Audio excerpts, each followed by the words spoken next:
Hello everyone. Welcome to my channel. Please subscribe and keep watching more details. The Curse of Oak Island recap: team discover a second mysterious structure at Smith's Cove. This week on The Curse of Oak Island, the team discovered just how vital the words and wisdom of Patriarch Dan Blankenship are to the treasure hunt when they spied what could be a crucial clue hiding in plain sight. The team led by Rick and Marty Lagina also uncovered a new structure sunk in the muck of Smith's Cove, plus revealing documents that could prove vital to their search. But are these enigmatic finds true clues or clever decoys? The episode, Fingers Made of Stone, starts with the team deep in the sludge of Smith's Cove, and the revelation that an unexpected find has been discovered on the shoreward side of the U-shaped structure, which was uncovered in last week's episode. This new structure is also packed with clay, but confounding data reveals that it was built in two distinct phases of work. This only adds to the mystery of what has been uncovered so far at Smith's Cove, the base of a significant wall and what appears to be a French drain used to divert water. It is an exciting but frustrating find, as it's noted that the materials don't appear to be consistent in purpose or construction. "We've got our work cut out for us," says Rick, but that's not the only thing of interest exposed in Smith's Cove. While the painstaking excavation continued in the muddy basin, some team members journeyed about 10 miles east to the Chester Municipal Heritage Society in order to view a large collection of documents regarding Oak Island, with the hopes of discovering something of note about either Smith's Cove or the Money Pit.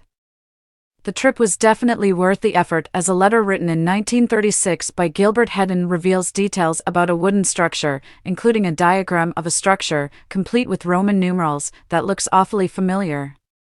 The team realized that the picture could be the very same U-shaped structure unearthed last week, the one first described by Dan Blankenship in 1971.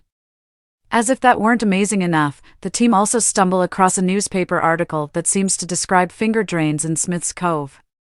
According to the article, they are 66 feet long and 66 feet apart, forming an equilateral triangle along with two flat stones. Whatever this is, they think that they should be able to find and confirm its existence because of the solid measurements. News this good, can't wait, so the rest of the team assemble at the Mug and Anchor pub in Mahone Bay for a briefing. When told of the measurements recorded in the article, Marty immediately reveals that he himself measured the U-shaped structure, and it was 20 meters across at the leading edge, 65.5 feet. "What's clear is, we need to do more work there," he says. As if the universe heard his command, the next day what could definitely be the triangle-shaped opening is found, and Rick is immediately summoned to come down and see for himself what is described as a couple of curious stones. Spying the two flat rocks, he notes that it's hard to imagine that Mother Nature laid them like that and says, "To me it looks like a box drain."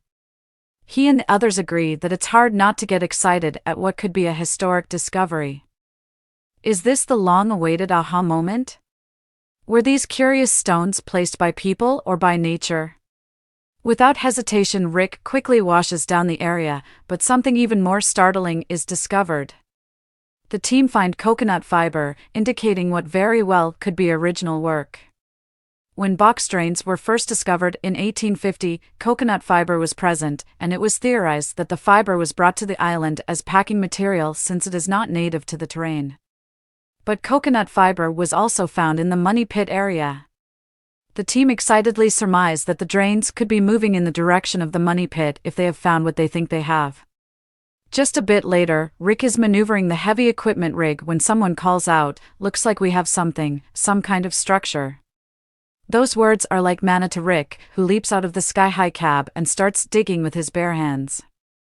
Another man-made structure buried beneath Smith's Cove? But who did this and why?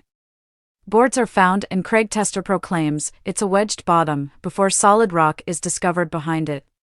Rick immediately wonders if this is normal and declares this latest development to be a very interesting enterprise, one for which they will have to figure out exactly what the structure represents. The action was not confined to Smith's Cove, however. The next day, Craig Tester met up with Tori Martin, an expert in gyroscopic technology, at the Money Pit. Tori was brought in to inspect the boreholes to determine if the intended targets are being hit. 5 weeks earlier, the team found in this area what could be evidence of Shaft 6, believed to be built in 1861 by a team digging a shaft to bypass booby traps there. The effort didn't work and Shaft 6 was flooded with seawater. When it caved in, the money pit collapsed. The hope is that if indeed this is Shaft 6, they should then also be able to find and excavate the money pit debris field, hopefully a treasure-filled cavity. Tori relates that his data from a downhole gyroscope indicates that at least one of the boreholes has not been going down plumb and square, but veering off the further down it goes.